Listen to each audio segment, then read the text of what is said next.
Welcome, YouTubers, to another episode in my Grammar Hero series. In today's video, I'm going to be working out problems from a mathematics knowledge practice test for the Armed Services Vocational Aptitude battery, that is the ASVAB. As always, I encourage you to attempt to work out all these problems on your own scratch paper. That is, after I finish reading a question, you should pause the video, make an effort to work out the problem on your own, and then resume playing the video to see if you and I came up with the same answer and in the same way. This video is 16 questions long, and over the course of the last month, I've covered almost every topic that will appear on the mathematics knowledge subtest of the ASVAB. So in the description of this video, you'll see that there are timestamps corresponding to each question, and right next to the timestamp is going to be the topic that the question's testing, as well as a link to the video where you can learn more about that topic as needed. All that said, let's go ahead and get started. These questions are going to very closely mirror what you'll see on the ASVAB. So unlike my other practice test, where I kind of tested your knowledge of the topics I covered that week, this one is a very close approximation of what you'll see on the actual ASVAB. So all that said, let's go ahead and get started. Question 1 says, a tree cast a shadow 60 feet long. At the same time, a nearby 8-foot post cast a 12-foot shadow. How tall is the tree? Okay, so this first question is testing your knowledge of similar figures. More specifically, it wants to know if you realize that similar figures are proportional, and in light of that, you can use a proportion to solve them. So let's make a little diagram to see what's going on. So we have a tree, which I'm going to draw very quickly here.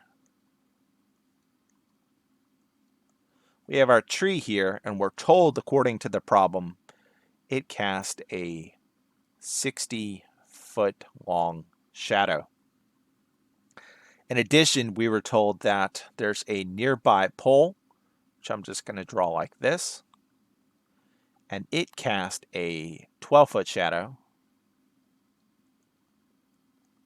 And in addition, we're told that the pole itself is 8 feet tall. If you close these two figures, you can see that you make right triangles. And now we can use the fact that these are similar right triangles to solve for this missing side. Again, we're interested in knowing how tall this tree is, so I'm going to represent the height of the tree with an X. Now all we do is have to set up a proportion using corresponding sides in these similar figures, and that will enable us to quickly solve for X. Again, this height of this tree corresponds with the height of this pole.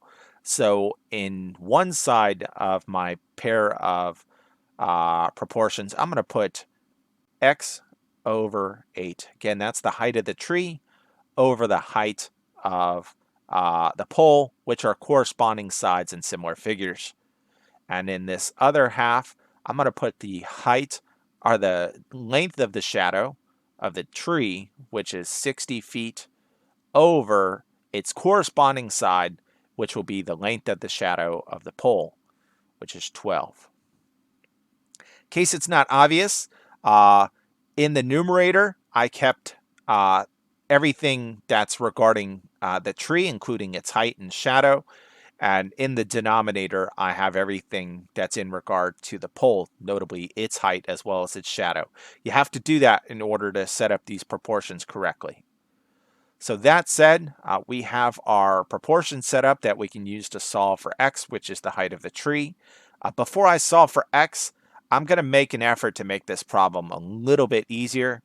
And 60 divided by 12 is something we can simplify right away. 60 divided by 12 is simply 5. So in other words, if I divide 60 by 12 and 12 by 12, that's going to simplify this problem dramatically. So we have X over 8 equals 60 divided by 12. Again, that's 5. 12 divided by 12 is 1. So with that done, we can do cross multiplication to solve for x. That is, we can do x times 1. Anything times 1 is itself, so x times 1 is x. Then we can do 8 times 5. 8 times 5 is, in fact, 40. Since x represents the height of this tree and everything's in feet, we know this tree is 40 feet tall, which is going to be answer choice A. Okay, so that was the first one. Again, similar figures and proportions of corresponding sides. All right, let me erase that so it doesn't get in the way of this next problem. All right. All right, number 2 says a circular swimming pool has a 14-foot diameter. How many square feet a tarp would be needed to cover the pool? In this case, it's going to be helpful to make a little diagram. Again, we're dealing with a circular pool according to the problem. So let's go ahead and draw a circle to start. And we're told its diameter, in addition, is 14 feet. Diameter, in case you haven't seen that definition in a long time, is the length from one side of the circle to the other side of the circle, albeit through its center point. So that line I just drew, let me try to do two things at once here. That line I just drew is 14 feet long, okay? That said, we're interested in finding the area of this circle.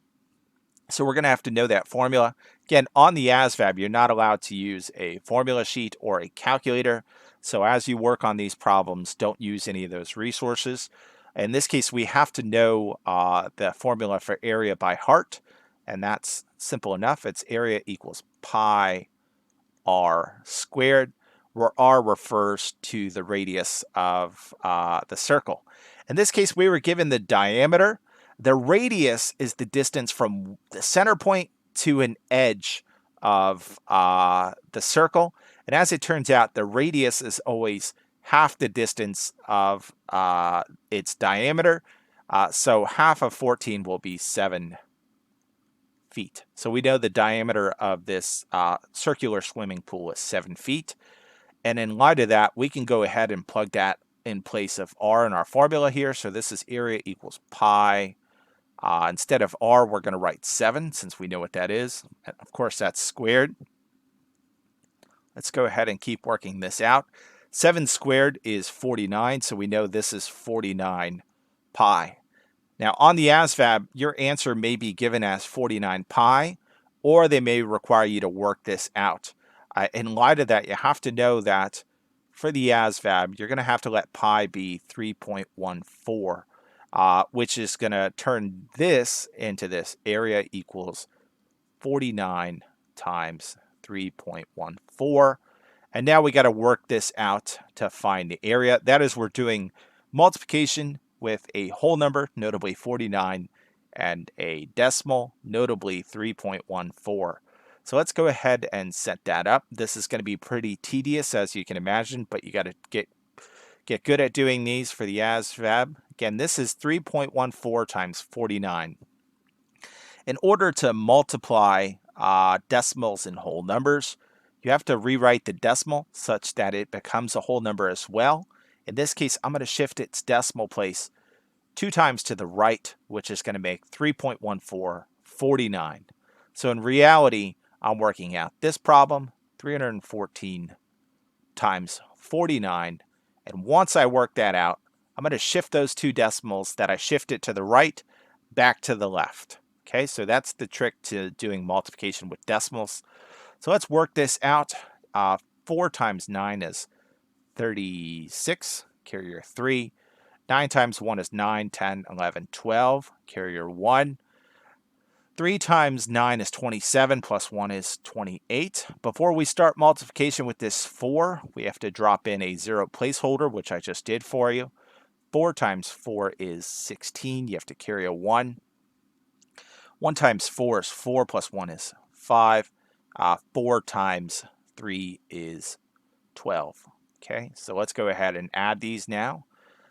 0 plus 6 is 6. 2 plus 6 is 8. 8 plus 5, 8, 9, 10, 11, 12, 13. Yes, I did use my hand, if you were wondering there, to count that. No shame in that. Carrier 1. 2 plus 2 is 4 plus 1 is 5. 1 plus nothing is just 1. Shift our 2 decimals back in. 1, 2. So we can see the area in this case is either 49 pi or 153.86 square feet. Again, area always corresponds to squares, which we can see is A in this case. Okay, so to do this one, you had to know, number one, that we had to find the area of a circle. And in addition, you had to realize that if you're given the diameter and you need the radius is always half of the diameter. Okay, so that was that one. All right, so for number 3, you can see it says simplify the numeric expression above, and we have -2 parentheses 1 times 4 minus 2 divided by 2 plus parentheses 6 plus 2 minus 3. The very first thing I'm going to do is go ahead and copy this off to the side, since I know it's going to take some work to get through this one. So I'm going to do -2 1 times 4 minus 2 divided by 2 plus 6 plus 2 minus 3.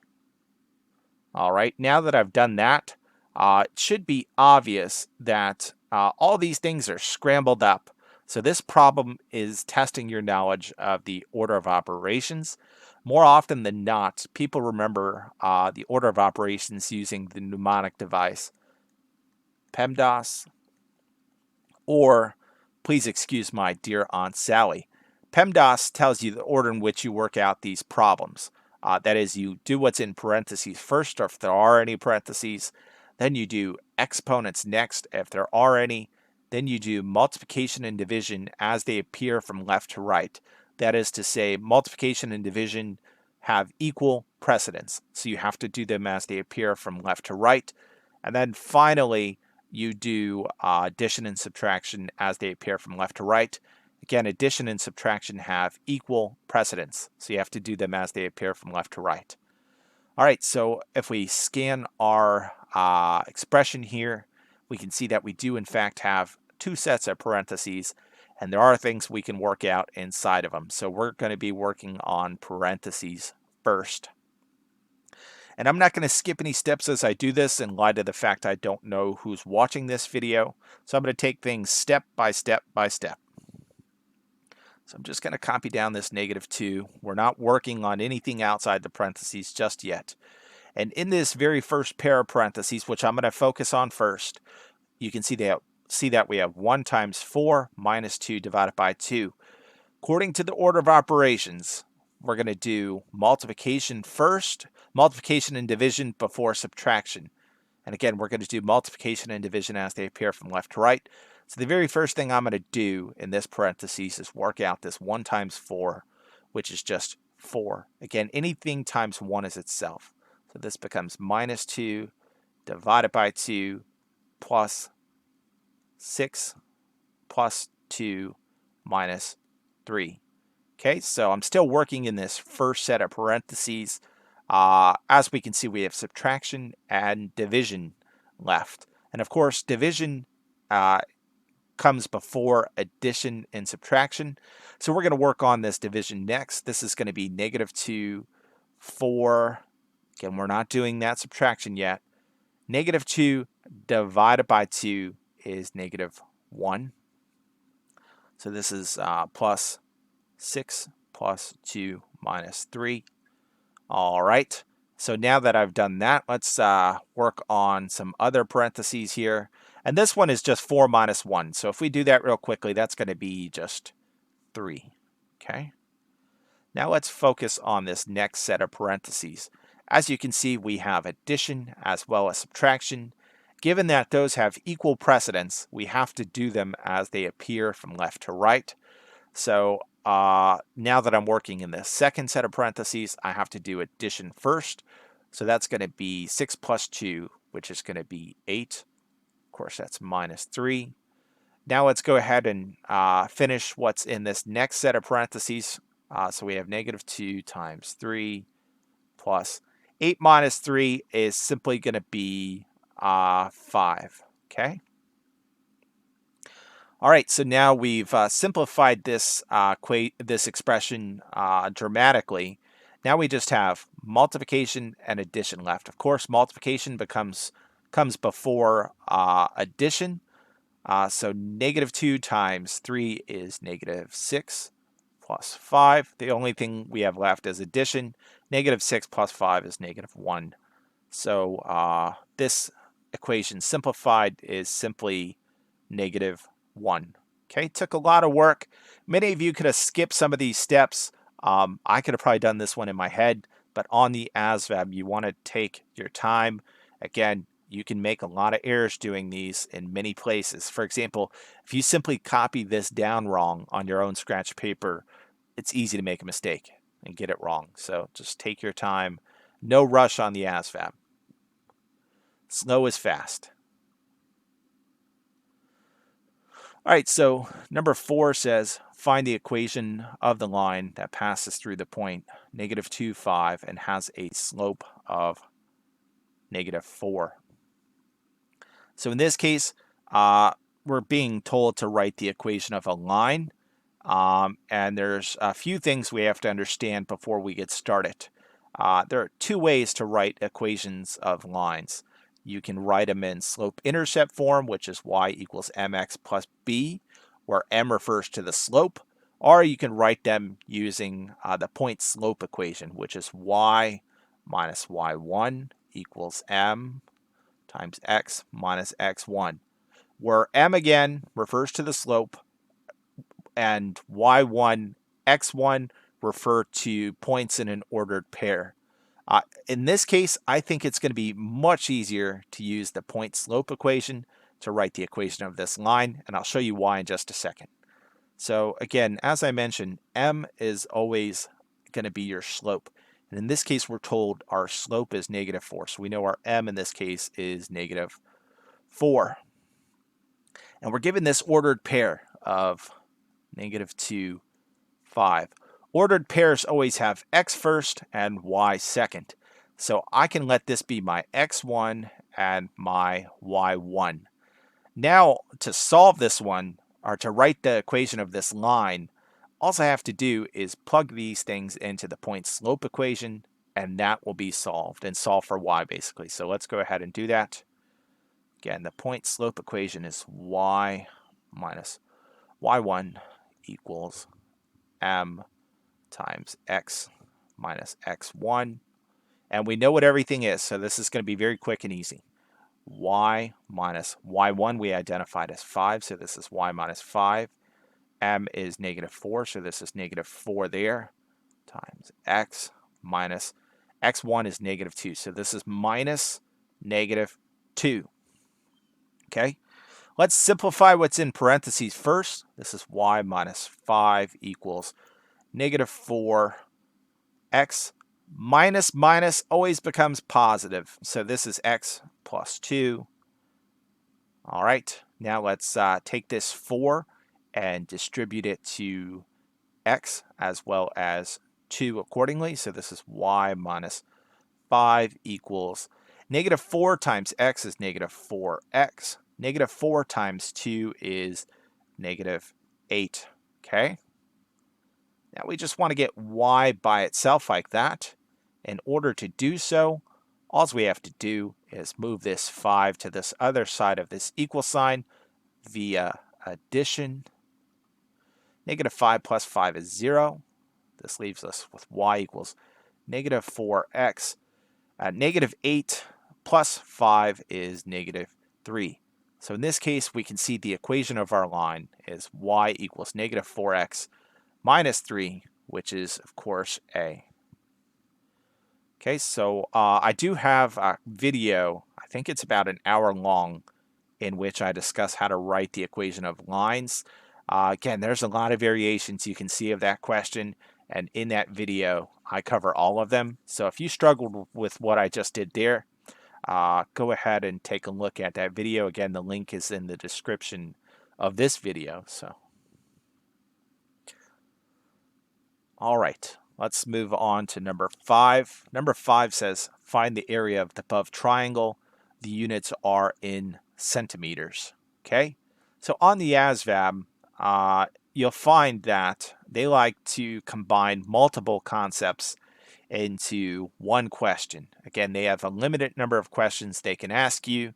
So if they can combine 2 topics, that really gets at your knowledge of mathematics.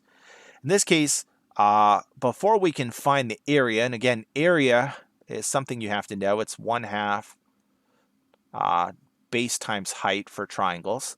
But before we can apply this formula, we have to realize that 6 is the height of this triangle, whereas x is the base, and we don't know what x is. That said, this is a right triangle, so in light of that, we can find, if we're given 2 sides of the triangle, we can find the third side using the Pythagorean theorem, which is a squared plus b squared equals c squared. In this case, we have one leg of the triangle, right triangle. The other leg is x, and the hypotenuse is 10, okay?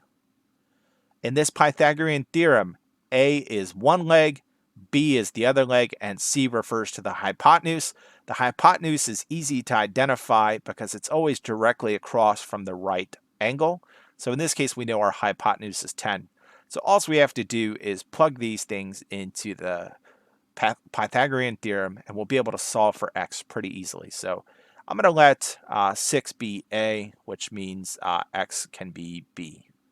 So let's plug that in. Again, a squared, so this is going to be 6 squared plus b is x, so this will be x squared equals c squared. C squared is going to be 10 squared.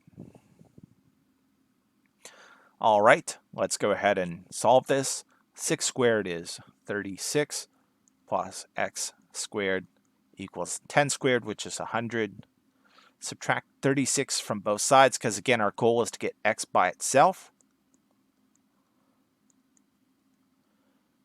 All right, so this leaves us with x squared equals 100 minus 36. If you need to, you can work that one off to the side, but I know right away that that is 64.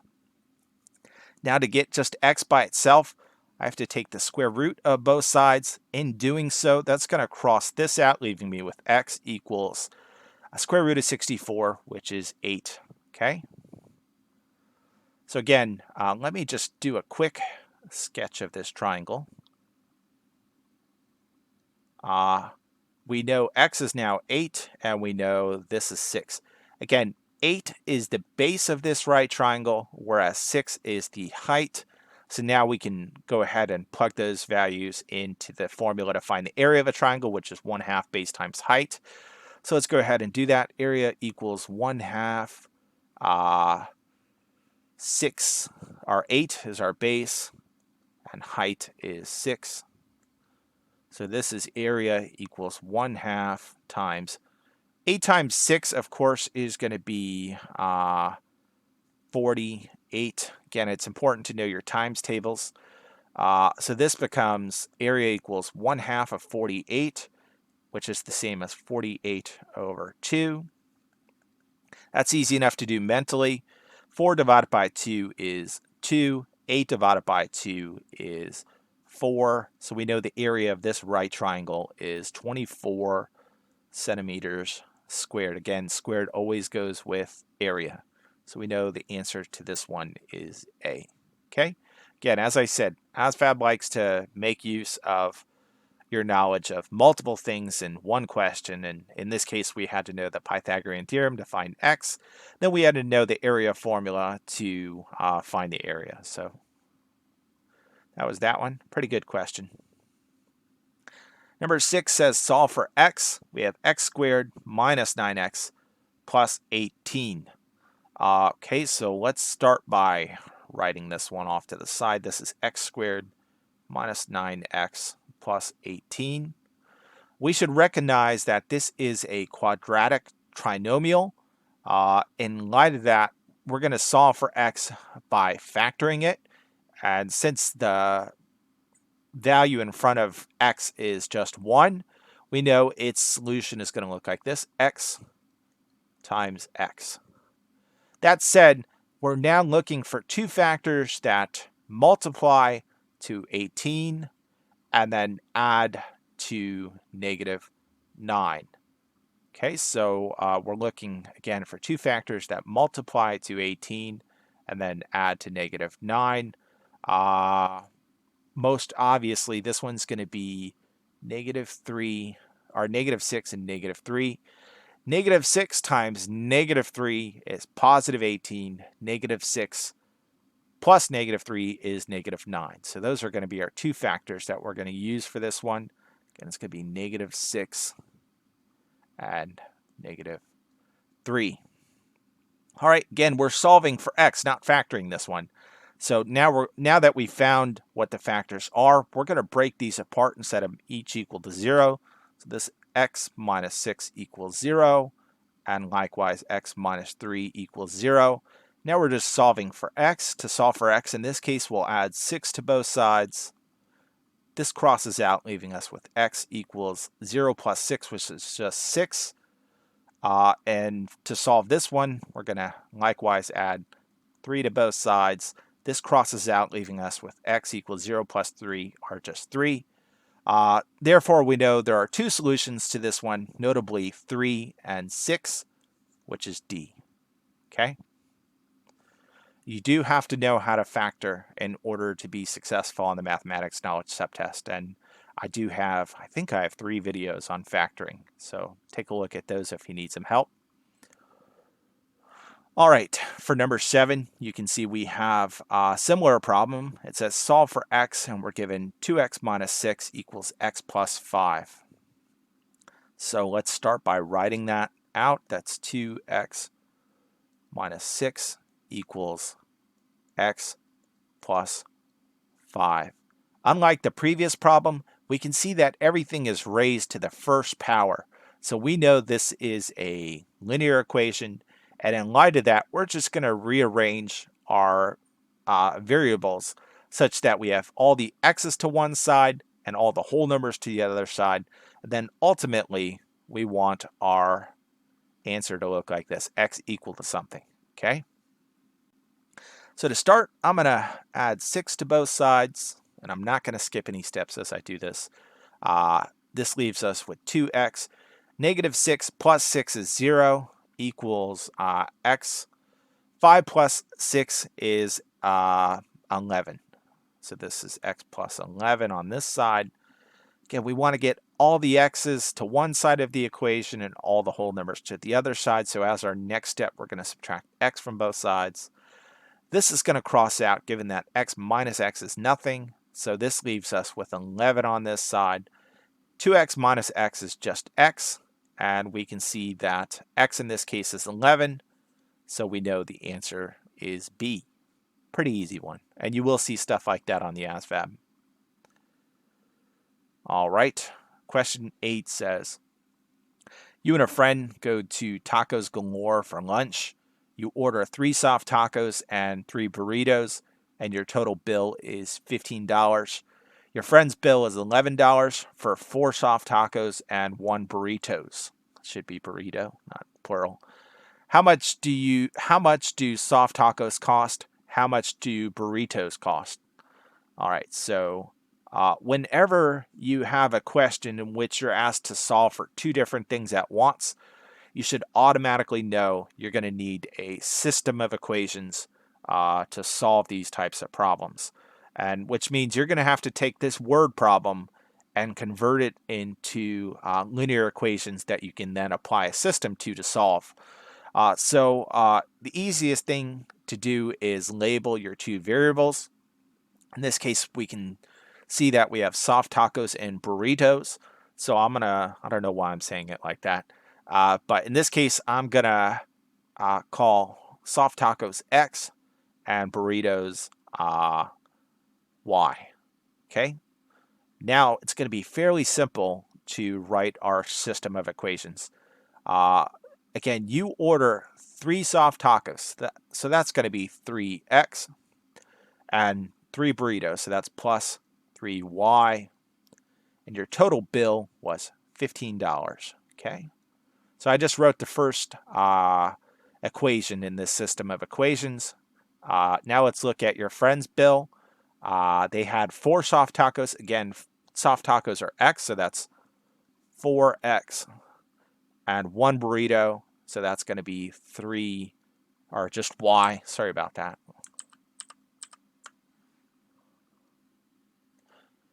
Again, burritos are y. 1 burrito, so just y, equals $11.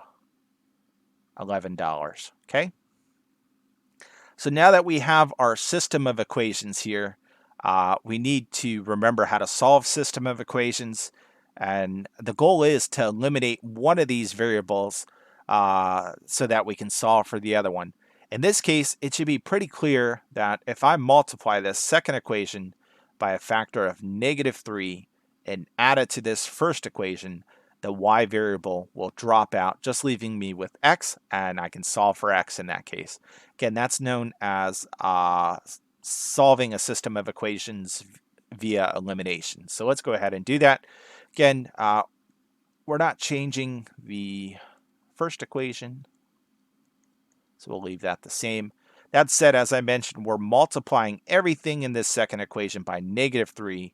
Then we're going to add that to the first equation. So -3 times 4x is -12x. -3 times y is -3y. And -3 times 11 is -33. Okay? Again, we're adding these equations now to use the elimination method to get rid of one of the variables. 3x minus 12x is -9x. 3y minus 3y is nothing, so that there's nothing there to drop down. Then we have 15 minus 33, which in case we can't do in our head, we can do off to the side. Again, this is 15 minus 33. To do it, we're going to have to do 33 minus 15 and know our results negative. 3 minus 5 we can't do, so we have to borrow. This becomes 2, this becomes 13. 13 minus 5 is 8. 2 minus 1 is 1. So this is -9x equals -18. Okay? And as I mentioned, now we can solve for x by dividing both sides by 9. This crosses out, leaving us with just x. -18 divided by -9 is going to be +2. Again, negative divided by negative is positive. So we know the cost for a soft taco is given by x. So we know the cost of soft taco is $2. If we look at our answer choices, only one of those says $2 per soft taco, so we know the answer is A. That said, in the event that the answer choices are more tricky on the ASVAB, let's work this out completely. Now that we know what x is, we can take x and plug it into either of the original equations and solve for the other variable. So I'm going to take x and plug it into this top equation. So we have 3x plus 3y equals 15. Again, we know what x is, so let's plug that in. That's 3 times 2 plus 3y equals 15. 3 times 2 is 6 plus 3y equals 15. Again, we're solving for y now, so we're going to subtract 6 from both sides. This is going to cross out, leaving you with 3y equals 15 minus 6 is going to be 9. Divide both sides by 3. This crosses out, leaving you with y equals 9 divided by 3, which is just 3. So in other words, each soft taco costs $2, whereas each burrito cost $3, which again is A. We already figured that out. Okay? So that was that one. All right, for number 9, we can see the question is, a rectangle is 4 times as long as it is wide. The area is 196 square feet. What is the perimeter of the rectangle? So again, you should realize that the ASVAB has a limited number of questions it can ask you. Therefore, it's going to combine multiple concepts into one question. In this case, it's combining algebra with area with perimeter. So in light of that, let's go ahead and start this one by making a little diagram, which is going to help us keep our work organized and solve this one logically. Okay, we're dealing with a rectangle here, so let's draw a little rectangle. To start, we're told that it's 4 times as long as it is wide. So if it's x wide, it means it's 4x long. In a rectangle, the widths are equivalent and the lengths are also equivalent. That's going to be important when we work on perimeter. So again, to find the area of a rectangle,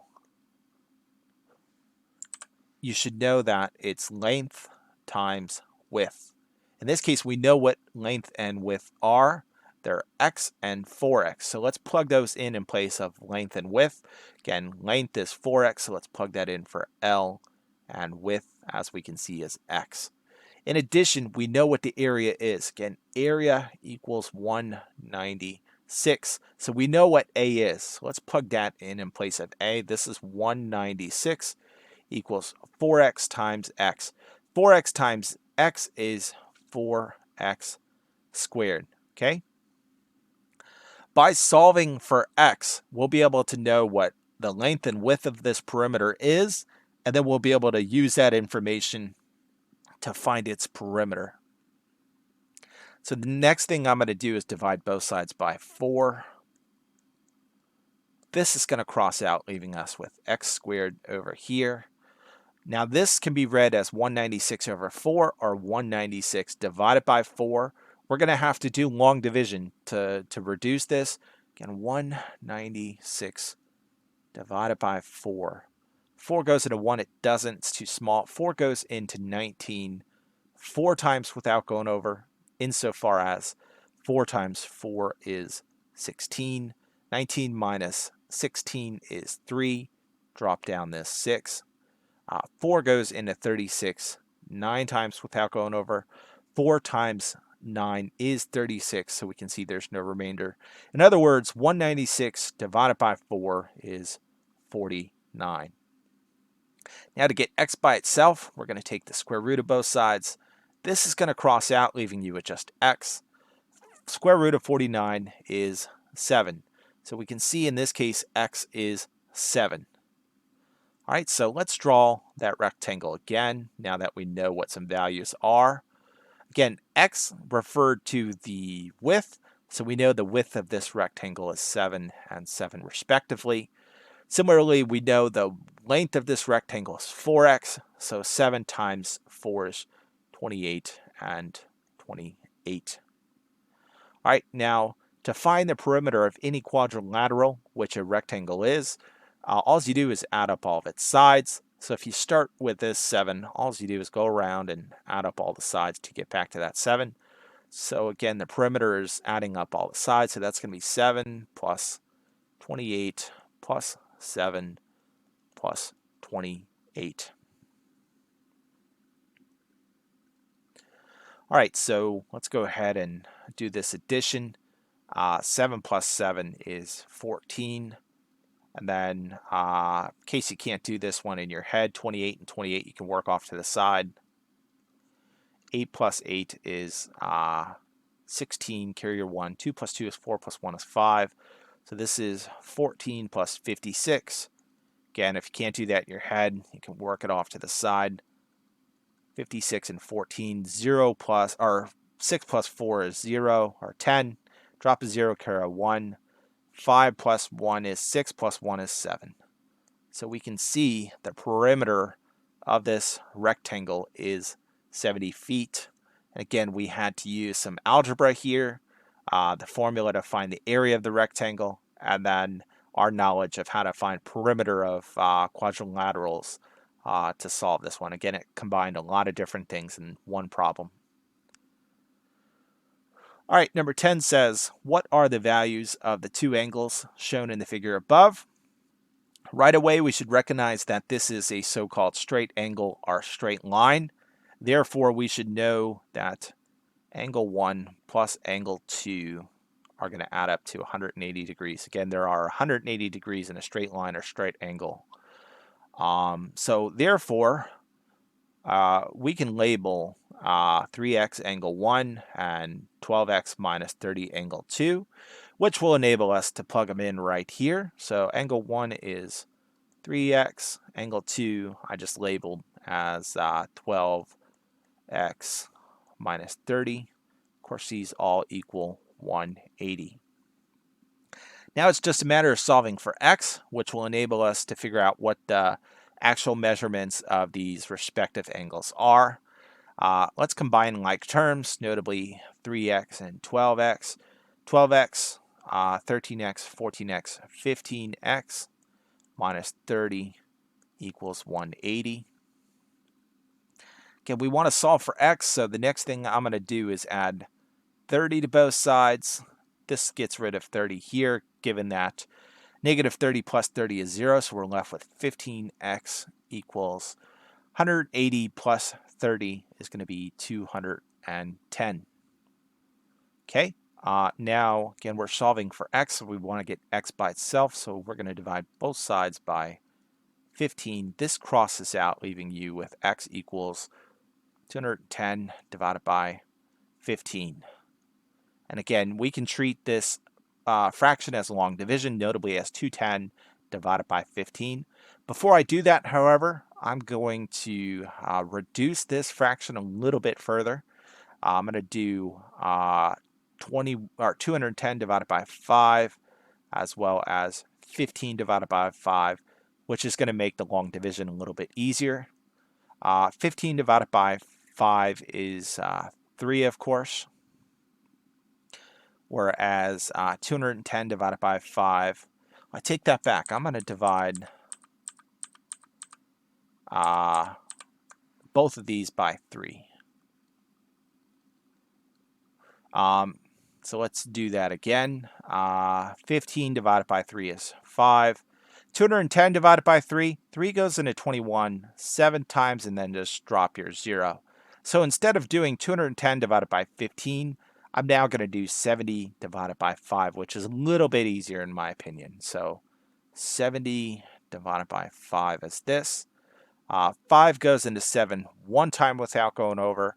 5 times 1 is 5. 7 minus 5 is 2. Drop down this 0. 5 goes into 20 4 times without going over.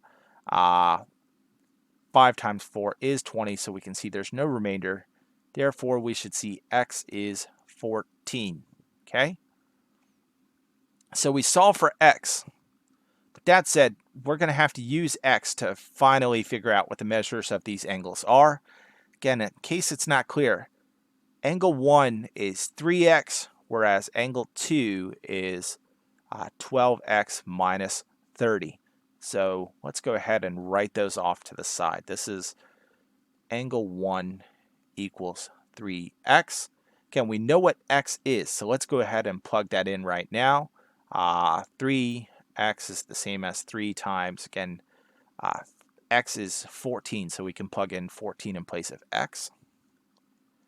In case you can't do this off to the side, let's work it out. 14 times 3 is 4 times 3 is 12, carry your 1. 3 times 1 is 3, plus 1 is 4. So we can see the measure of angle 1 is 42. Okay, and if we look at our answer choices, we can see there's only one in which one of the angles is 42. So I'm willing to bet B is the correct answer. That said, let's work this one out fully since we're doing this as practice. Again, angle 2 is equal to 12x minus 30. Again, we know what x is, so let's plug that in. That's going to be 12 times 14 minus 30. Let's work this off to the side. 14 times 12. 4 times 2 is 8. 2 times 1 is 2. Add a placeholder before you start. 1 times 4 is 4. 1 times 1 is 1. Add 8 plus 0 is 8. 4 plus 2 is 6. 1 plus nothing is 1. So we can see this becomes 168 minus 30, which is easy enough to do in our head. 168 minus 30 is 138. So we can see that the measure of angle 1 is 42 degrees, whereas the measure of angle 2 is 138 degrees. Again, this question combined your knowledge of straight angles and straight lines, algebra, and that's pretty much it for this one. So pretty challenging question. All right, question 11 says a cube has a volume of 64 cubic inches. What is its surface area? Okay, so in this case, we're going to have to realize that we're dealing with volume and surface area of a cube, and those have different formulas accordingly. The volume of a cube is s cubed, where s refers to one side of the cube, whereas surface area of a cube is 6s squared, where again s refers to one side of the cube. So in this case, we don't know what S is, but we do know what its volume is. We're told volume equals 64. So in place of volume over here, I can place 64 there, which means 64 equals S cubed. To find out what S is, I can take the cube root of both sides. This is going to cross out, leaving me with just S. And the cube root is saying what number can you find that multiplies by itself 3 times to give you that value. In this case, 4 times 4 times 4 will be 64. Therefore, I know the cube root of 64 is 4. So I know S is 4 in this case. Now I can take this 4, or this S, and plug it in place of S in the surface area formula. Let's go ahead and do that. Again, this is 6. S is 4, as we found out, squared. 4 squared is 16, so this is 6 times 16. In case you can't do that in your head, that's fine. Let's work it off to the side. 16 times 6 is 6 times 6 is 36. Carry your 3. 1 times 6 is 6, plus 3 is 9. Again, whereas volume refers to cubic inches, surface area refers to square inches, so we know this is 96 inches squared, which is C. Okay, so that was that one. Again, you just had to know those formulas to solve this one. For question 12, you can see it says solve the following inequality. We have 2/3 times parentheses 6x minus 9 plus 4 greater than 5x plus 1. To solve inequalities, we treat them as if they were normal expressions, and we just follow the order of operations to simplify them. In this case, I'm going to start by writing this inequality off to the side, since I know it's going to take quite a few steps to simplify this one. So I have 2/3 times 6x minus 9 plus 4 is greater than 5x plus 1. All right. So as I mentioned, we're going to follow the order of operations to simplify this one. That is, we're going to make use of PEMDAS, which is please excuse my dear Aunt Sally. We're going to look through this inequality for parentheses first, exponents next, multiplication and division from left to right, and addition and subtraction from left to right. As we look through this one, we can see there is a set of parentheses, but there's nothing we can do inside of them, so we're not going to do anything there. If we scan it one more time, we can see there are no exponents. That said, we do have multiplication, notably 2/3, which we're going to have to distribute to 6x, as well as -9. So we're going to go ahead and work on multiplication first. And in this case, we have 2/3 times 6x. I'm going to go ahead and do that one up here real quickly. It's going to be 2/3 times 6. And I'm going to drop off the x for now. We'll add it back on in just a second. But this is 2/3 times 6. That is a fraction times a whole number. In order to do this, I'm going to rewrite this 6 as a fraction by placing it over 1. Again, you can rewrite whole numbers as fractions by placing them over 1. Then all you do is multiply straight across.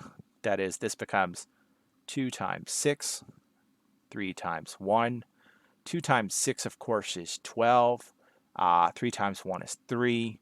12 divided by 3 is 4. In other words, 2/3 times 6 is 4. Therefore, 2/3 times 6x is going to be 4x. Again, we distributed that 2/3 to the 6x. Now let's do the same thing to this 9. Again, we have 2/3 times 9, which means we're going to have to place 9 over 1 to make it a fraction. Then we can just multiply straight across. This is going to become 2 times 9, 3 times 1. 2 times 9 is 18 over 3.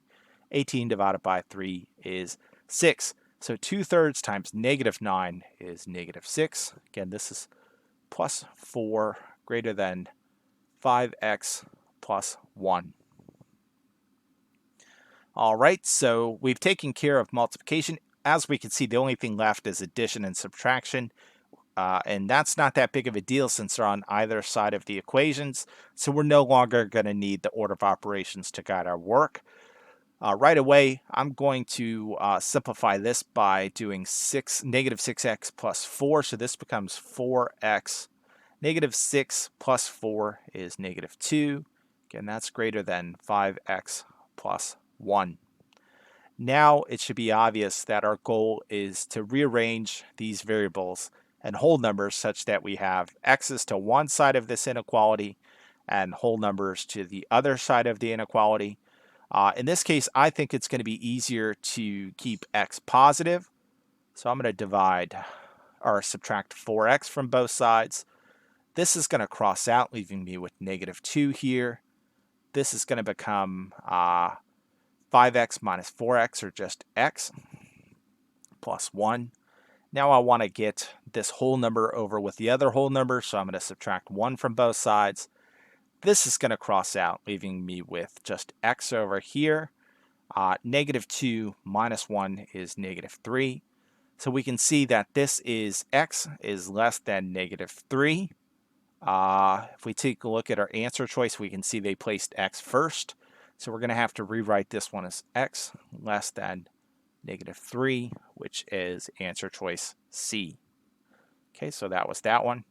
Number 13, you can see we have y to the 5th raised to the 3rd power plus y squared. In order to solve this one, we're going to have to be familiar with the laws of exponents, notably the power rule.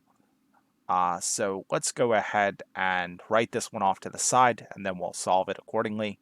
This is y to the 5th to the 3rd power plus y squared. In order to do this one, our y to the 5th cubed right here, we're going to have to be mindful of this law of exponents. A to the n raised to the m power is the same as a to the m or n times m. And that's what we have right here. We have y to the 5th raised to the 3rd power. So this is going to become y to the 5 times 3 plus y squared. 5 times 3, of course, is 15. So this is y to the 15th plus y squared. And as we can see, that is answer choice D. It doesn't matter the order in which those appear. Okay, so that's that one. Number 14 says find the average, median, mode, and range of the data set above. And in case it's not obvious, this is our data set right there. The very first thing I'm going to do to work on this one is rearrange the numbers in our data set from least to greatest. So as we can see, we have 3 as our smallest number. After that, we have 4, which appears twice. Then we have 7. Then we have 9, 12, and finally 17. Okay? Most obviously, we should know that the mode is going to be 4 in this case, since the mode is the number that appears the most frequently, whereas 4 appears twice in this data set. All the other numbers only appear once. So in this case, our mode is going to be 4. The range is the biggest number in your data set minus the smallest number. So in this case, our range is going to be 17 minus 3, which is going to be 14. Okay, so we found our mode and range. The median number is the middle number in the data set, and to find that, you can cross off numbers at each end until you arrive at that middle number. So we're going to do 1 there, 1 there, 1 there, 1 there, 1 there, and 1 there. So we can see the median is going to be 7.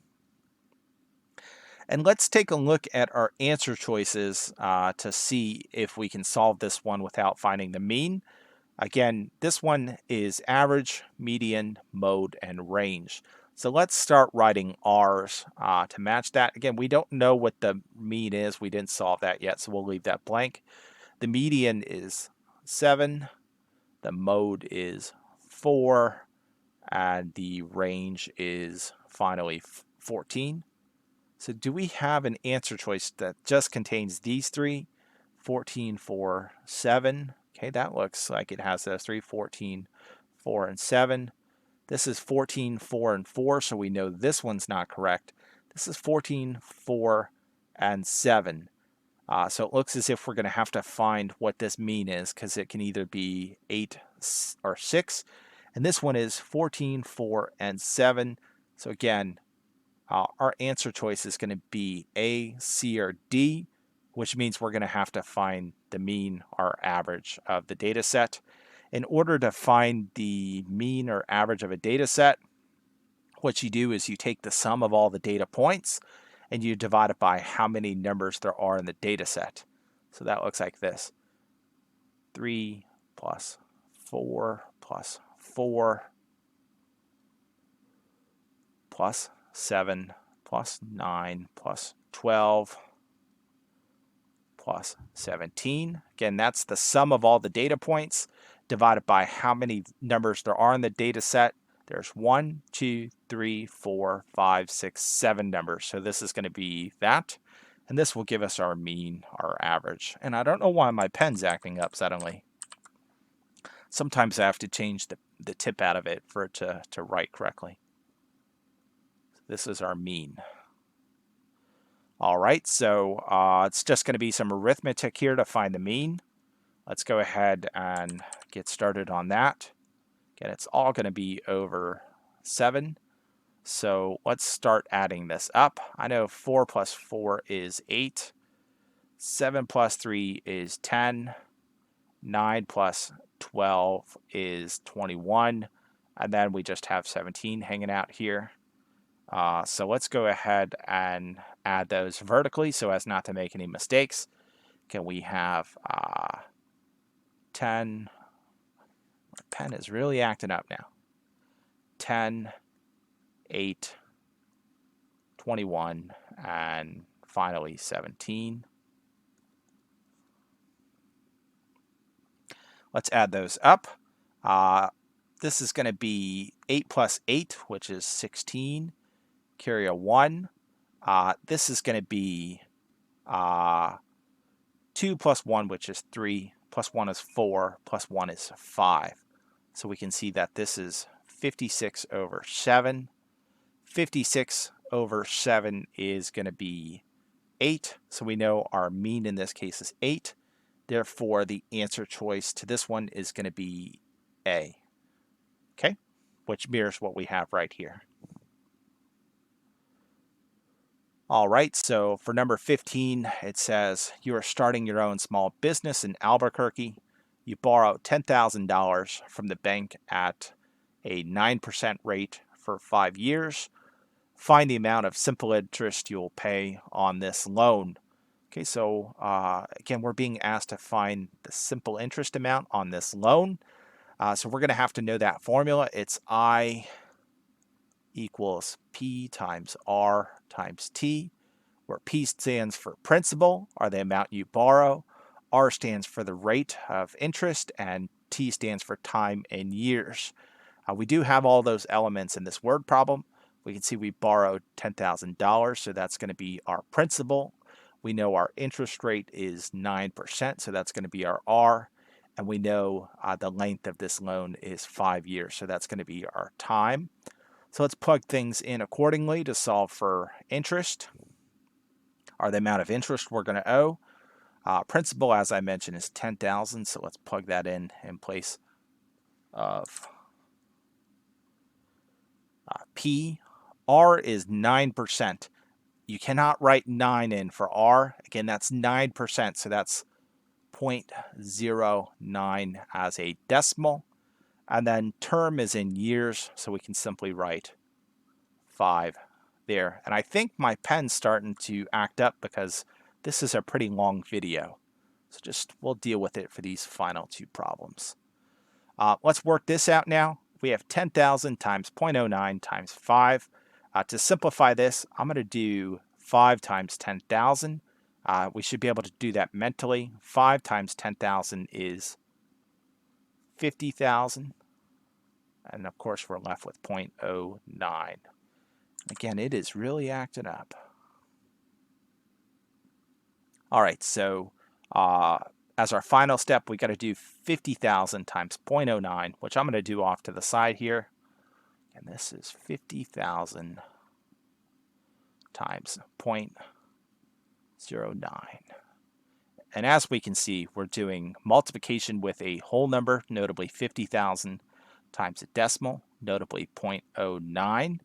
In order to do this, we're going to have to shift this decimal to make it a whole number as well. That is, we're going to take this decimal in 0.09 and shift it 2 times to the right to make 0.09 just 9. And again, we'll take note of how many times we shifted it. So this is going to be 50,000 times 9, albeit with 2 decimals to shift back in to the left at the end. So we have 0 times 9, which is 0, 0 times 9, which is 0, 0 times 9, which is 0, 0 times 9, which is 0, and 9 times 5, which is 45. Shift our 2 decimals back into the left, 1, 2, and we can see this amount is 4,500.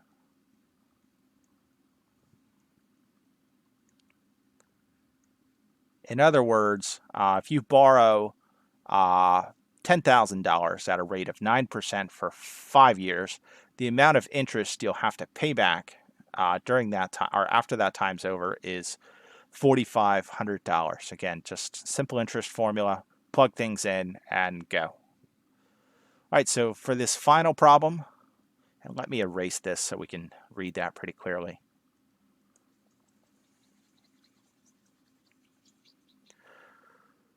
For this final problem, you can see that we're told to simplify the expression above, and we have 5 times x minus 2 in parentheses over x plus 3 divided by x minus 2 over 2.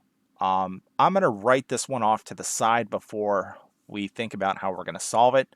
This is 5x minus 2 over x plus 3 all over x minus 2 over 2. Just be mindful of the fact that I wrote this division as just a fraction. You might see this question either way. They might write it as division, or they might give you these 2 fractions with this big fraction bar indicating that you're dividing these 2 sets of fractions. Okay, so regardless, we're going to have to apply our knowledge of how to deal with fractions as well as algebra to solve this one, and these are called algebraic fractions. So whenever you divide fractions, you follow the rules of keep, change, flip. That is, you keep the first fraction the same. So we're going to leave 5 x minus 2 over x plus 3 as the same. Okay, so we've done the keep. We kept this first fraction the same. Then we're going to change this from division to multiplication. So that's what the change means. Change from division to multiplication. And then we're going to flip this fraction in the denominator here. That is, instead of being x minus 2 over 2, it's going to be, and my pen is acting up, 2 over x minus 2. Okay, so we went ahead and rewrote this according to how we deal with division and fractions. And now we just have to multiply these fractions. Before I do that, though, I'm going to try to simplify things. And as you can see, we have an x minus 2 here and an x minus 2 here, which means I can just cross them out. So now, again, to multiply fractions, you just multiply straight across. And again, these cross out, but technically there's a 1 here. So this becomes 5 times 2 over x plus 3 times 1. Anything times 1 is itself. So x plus 3 times 1 is just x plus 3. So now we have 5 times 2, which is 10, over x plus 3. And just like that, we simplified this one, which is going to be answer choice D. Okay? So that was the last problem in this video. I hope you found it helpful. In my opinion, this practice test closely mirrors what you'll see on the Mathematics Knowledge Subtest of the Armed Services Vocational Aptitude Battery. During some points of this video, my pen started acting up. I think after I used my pen for over an hour, it starts acting funny, so I'll try to edit out any instances where that's too bad.